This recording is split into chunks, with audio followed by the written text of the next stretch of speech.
before we get into a little buck talk, we're gonna talk about something else you're passionate about. That's LSU. Yeah. You was able to. What was it like laying the foundation in 2000 for the 2009 championship team, and what were the challenges transitioning between Les Miles and Coach O? Yeah, I say I'm gonna start off with the coaches, man. I say, just Les Miles, man, he that ultimate guy that you just, you love him. You just love him to death. He anything he says, you're gonna kind of believe it because, he that's how he recruits. He's that type of guy. He's a lovable guy. He's a family man.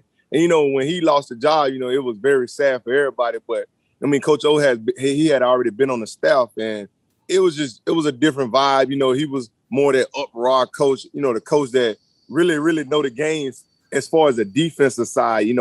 For me, he really, really knew the game, and he was always able to talk technique and, playing style and, getting the guys going. So, I mean, it was just different, man. Two different guys, but at the end of the day, they both had the same end goal, and that was the, win for LSU and win right now.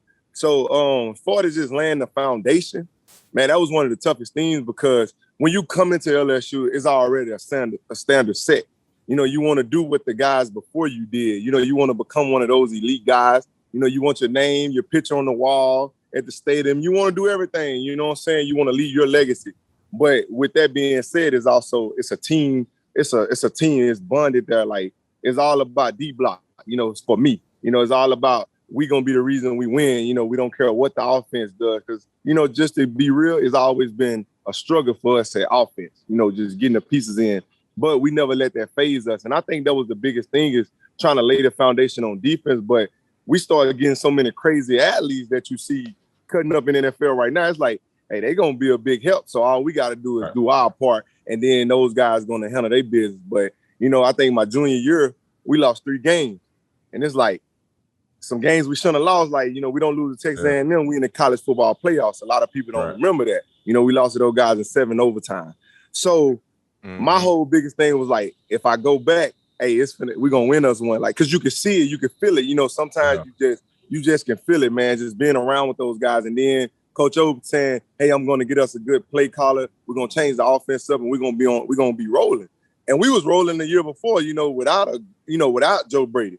And, I really believe what he said, and I really want to win one for the Tigers because it's like having never won a championship, and I came here, I put this work in. Like, I want to be remembered forever.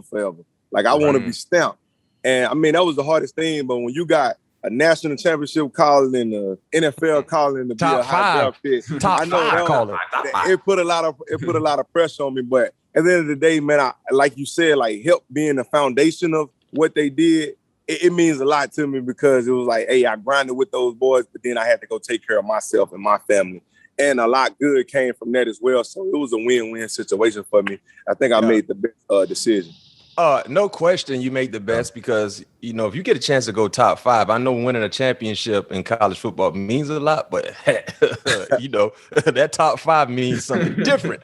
You know what I mean? So that's a big achievement. Also, I in the intro, I highlighted that you graduated this past summer, which is a huge achievement based on everything you've been able to accomplish on the football field. What did you get your degree in? And how important was that for you to make sure you achieve that accomplishment? Yeah, so I got my degree in sports administration commerce. Obviously the commerce side is more business. And, that was something that was very big for me because at the end of the day, you can't play football forever. And I want to be a business-oriented guy. I want to really know what's going on, not just sending my money out to advisors saying, do this, what you think about this. I want to be a guy that can help make those decisions and know, the rights and wrongs in these decisions and how I'm benefiting from certain things. So, I mean, I had to take a lot of, accounting class and all these financial classes, but at the end of the day, I think it was always going to be well worth it. And it was something my mom, she just pushed me on, something that she really wanted me to do. I really wanted to do it for myself. None of my mom, nieces and nephews, nobody graduated from college.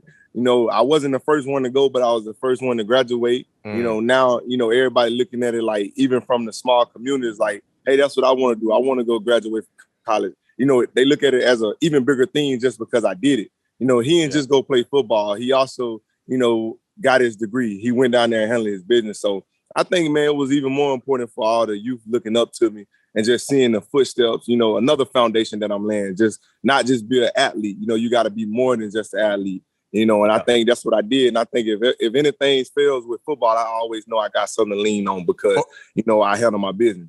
And you got the horses also to lean on. And I got the horses. Yeah, if you need going to. with the horses. No question. D. White, how many hours did you have to complete in order to get your degree? Oh man, I think I only had I had 4 classes and I had a internship, so probably no more than what 15. Yeah, like 18 or something. Like, you know, the internship was the most hours, but the 4 classes I think they was worth 3 apiece. You know, so that's 12 and then a 6-hour internship. So I think I had 18 hours. But the thing that really did me a lot of justice was when I was in college, already knowing we was gonna be in the bowl game, so we was gonna be practicing. Yep. I was doing the you know, you take the course right before. Yeah, the intercession classes. I was taking the intercession, winter, summer intercession classes. Also going to summer school because we was there anyway. I was taking full advantage of all those things. So that really put me ahead. And then I was an early enrollee, so I was already a jump ahead. But, you know, when I left, that kind of, you know, messed me up, but I ain't had that many left. So, man, once we got into the playoffs, right before the playoffs, I caught COVID. And I was just so bored. I was like, man, what can I do? Then I was like, oh, they got intercession. Come on, let me see if I could jump in a class.